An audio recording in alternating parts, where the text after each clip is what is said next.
Okay guys, these are some of my pigs. I got this one. I got one coming right here with this one, and I've got one that's in heat, and because they have some of the old-timey heritage bred into them, you see this right here? They start piling up a bed. You see that green stuff in it? One of them's in heat. That tells me that one of them's in heat, and they start doing that. It's not this one.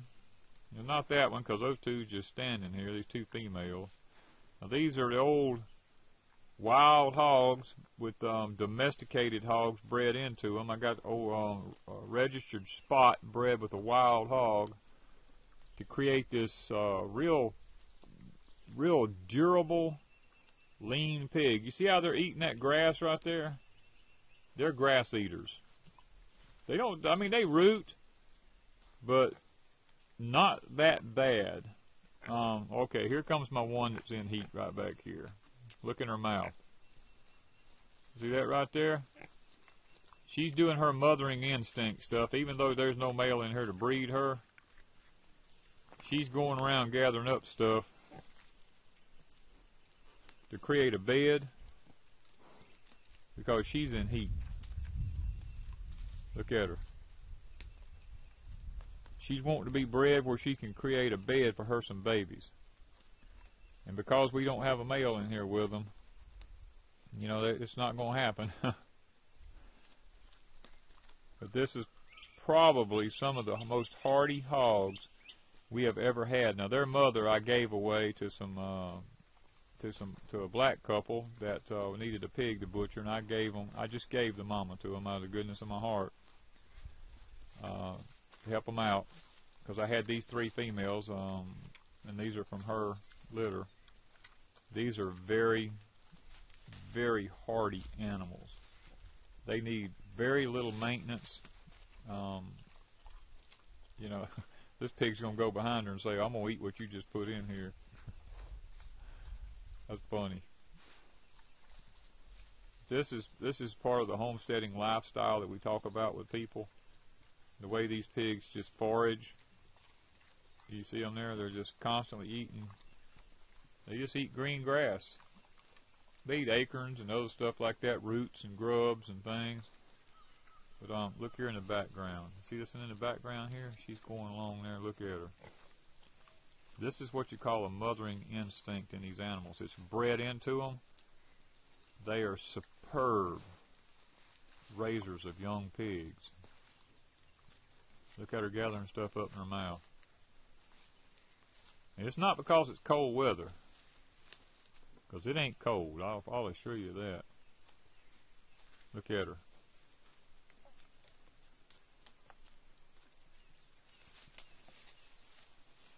She's trying to create a bed for having babies, and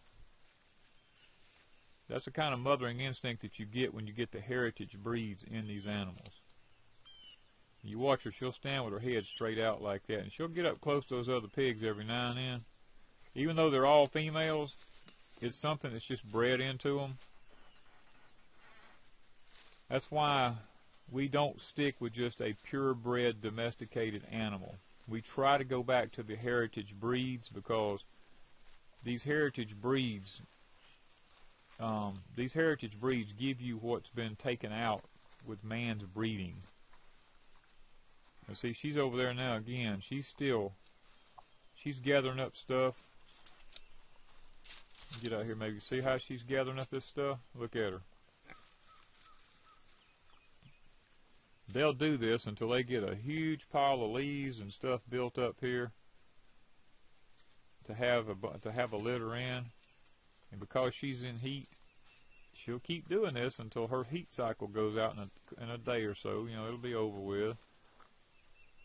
And we learned that by letting them ramble with the sheep, that when one of these come in heat, that male ram will almost kill them. And we had to take them out and get them away from the male rams and get them back here in the back and keep them completely to themselves and keep these three females together, because we can't afford. He was about to kill them when they come in heat. Not trying to breed them, he was just hitting them with his head and knocking them on the ground and chasing them, and he would not give them one moment's rest. But I just wanted to show y'all some of the mothering instincts that's bred into some of these pigs, like these. It kind of gives you an idea about how they'll take care of their little ones and how they take care of themselves. These pigs, for us, are very, very low maintenance. We do virtually nothing to them. We never have to worm them or anything like that. You see her? Look at her. There she comes back with more. Now she'll do this for probably 2 to 3 days. And then when her heat cycle's gone, it'll be over with, and then one of the other ones will come in heat. You see, she'll stand with her head stuck straight out like that. But they never quit. They're constantly walking. They're constantly gathering. And a lot of people have told us, Danny, if you'd put them pigs in a smaller pen, because I'm going to show you all this. I know you may not be able to see because of the sun, but this pen goes way off down yonder in the woods way down yonder. It's probably over an acre in this pen. Now see, she's going to get her a stick this time. Because they'll bring up all this stuff. Look at her. If you've never seen a hog build a bed, that's what they do. But people have told us that if we would, make this pen smaller, then our pigs would get fatter faster. And I'm just here to tell you that's not what I'm interested in. I'm interested in growing a leaner hog that is very extremely healthy, that forages on its own. And that's why we have these pigs in such a large pen. Now, you look out yonder, you see, if I can get her to come in, you see this one here? Oh, here we come again. She's putting her some more stuff up in that bed. You can see her back end's all swelled up. But anyway, back out to this one out here. You see, they're standing out there in that deep grass. They just eat. They eat grass. That's what they do. They root around. They'll find there's some crawfish in the grounds here, some grubs and stuff like that. And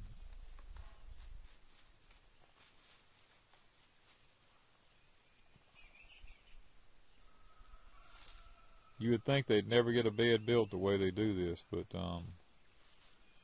they constantly work at it all day long. They never stop.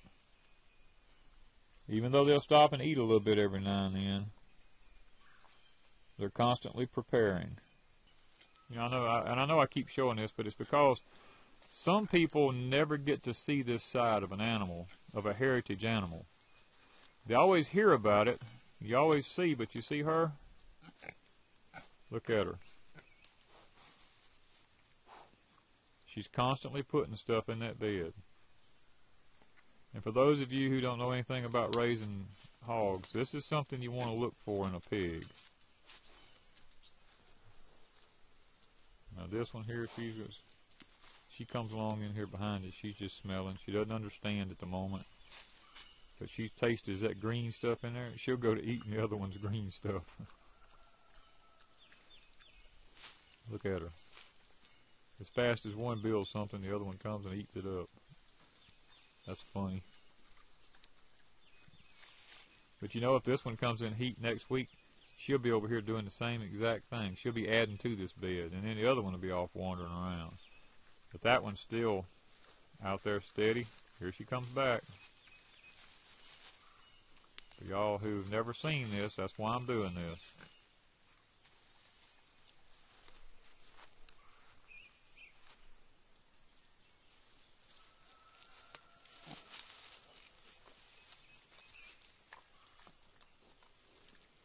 They make excellent mamas. These breeds,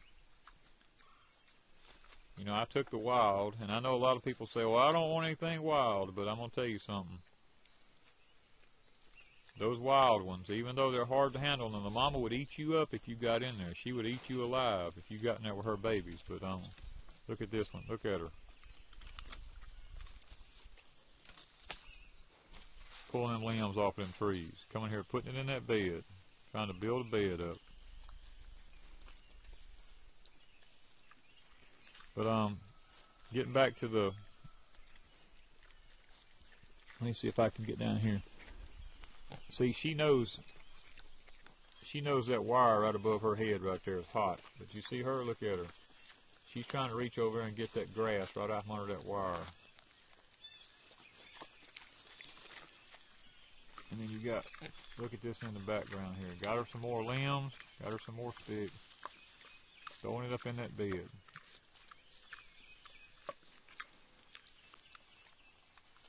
This is what pigs do, y'all. Stay away from the breeds that's been taken out of, because if crap hits the fan, you're going to want an animal that can take care of itself, and not only itself, but can take care of its own litter. You're going to want a breed that can do this right here.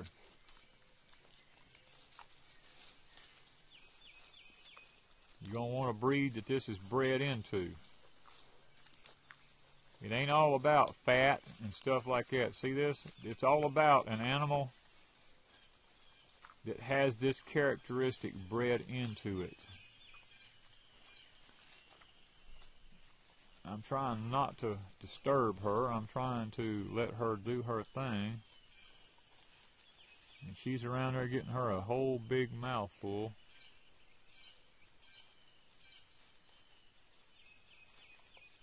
And she's going to be coming around the tree here in just a second. There she comes back. And you would think just a little bit at a time like that wouldn't make any kind of a difference, but if they do this for 24 or 36 hours, it adds up.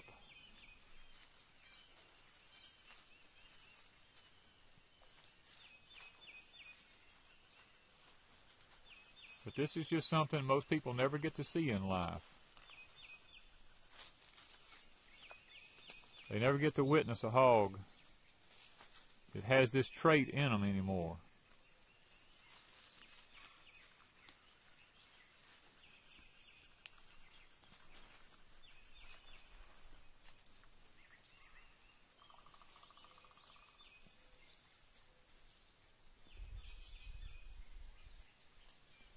Going back, you see these pigs down here now?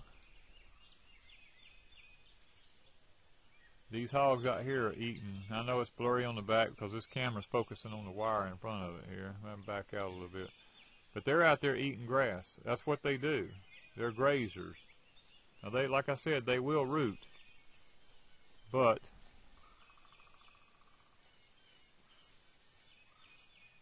they're also just good, hardy animals. Now here she comes back.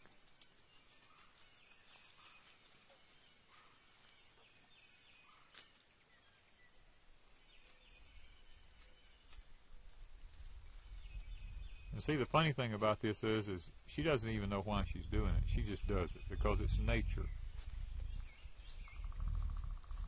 It's nature's way of doing it, of taking care of itself.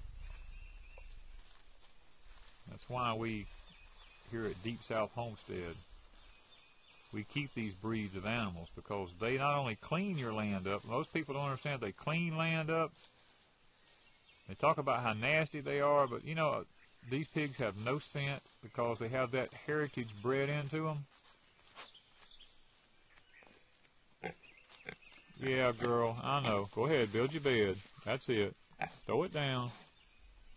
Yeah. It's okay. I know. You want to be bred. I know. Come on.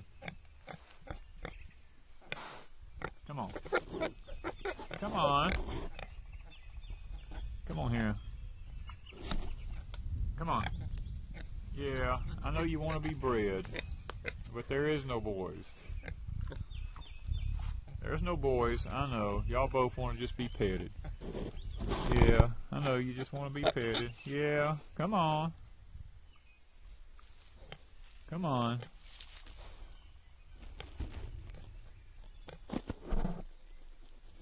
Yeah, I know. You just want to be scratched on. You just want to be petted. Yeah. Let me see if I can get out there. Yeah.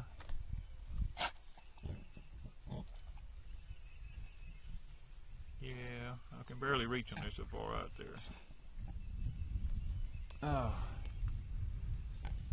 But see, we don't usually make a lot of our animals aren't big pets to us. I mean, they this one here, she's in heat. She'll let you sit there and she just wants attention now. She loves attention with her being in heat like that. She's just a big old baby now.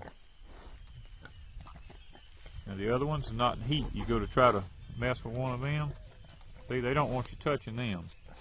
But when one gets in heat like this, they'll just stand there and let you just rub them, and they'll let you love on them. Okay, go back to your bed building now. Yeah, what it is, you see that right there? They know that electric fence is right there, and look at them. They'll reach their head just as close up under that electric fence as they can get. But yeah, that one's gonna let me sit there and rub her a little bit. Yeah, she's realizing that. Oh yeah, that's good stuff. Yeah, that's good when you let somebody sit there and rub you on the head. Yeah. Now you see this one here? You're going to see, I don't know if they're going to do it. No, they're not going to do it. A lot of times the other one will walk over and take their head and stick it up under them and start bumping them up under their sides because they know she's in heat. And she just stands like that because she's in what's called standing heat. She's ready to be bred, and there's nothing in here to breed her, and it just she just goes through the motion and through the cycle. Look at this one back behind it here now. Look at that one. Oh, she's gonna take her stuff away from her, and she'll start slinging it probably and start carrying on.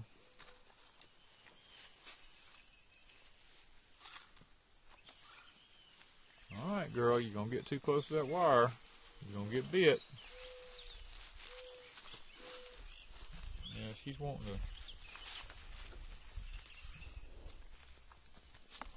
to... Okay, she's going to go back. She's realizing the petting time's over now. We try not to do too much babying with our animal. The funny thing about this is when I built a farrowing pen for their mother down in the pen down there, and right before she got ready to have her babies, and I didn't know that she would do what she did, but when it come time to have the little ones, I went to looking for them, and they wasn't in the building. And I found her up here underneath this tree.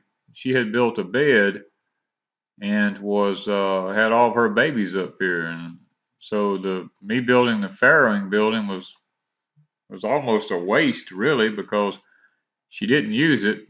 And after her babies were born, they stayed down here and this pile of stuff that she had piled up until they were about a week old. And when they were a week old, she finally let them come down to the building and then she put them in the building, and they stayed in there from that point on. But I thought that was just an unusual trait at that time, because it just didn't seem natural to me. She's doing it and doesn't even know why she's doing it. It's just nature bred into her. Okay, well, we got to go check on Miss Wanda. So, thought we'd give y'all a little bit of a view of what goes on with an old heritage breed hog and what they do and how they do it. See her? She just stands. She's in what's called standing heat right now, waiting for a male to breed her. And she'll have to go through this cycle. That's just nature doing its thing. Hope y'all have enjoyed this setting of pigs. Not wild pigs, but they have some wild in them. But that and there decided she's going to lay down and take it easy. But hope y'all have enjoyed this. Hope you've learned a little bit about heritage breed hogs and why you want to try to get some of the older breeds and try to stay away from some of these domesticated breeds that have this bred out of them. So talk to y'all later. Thank you from Deep South Homestead.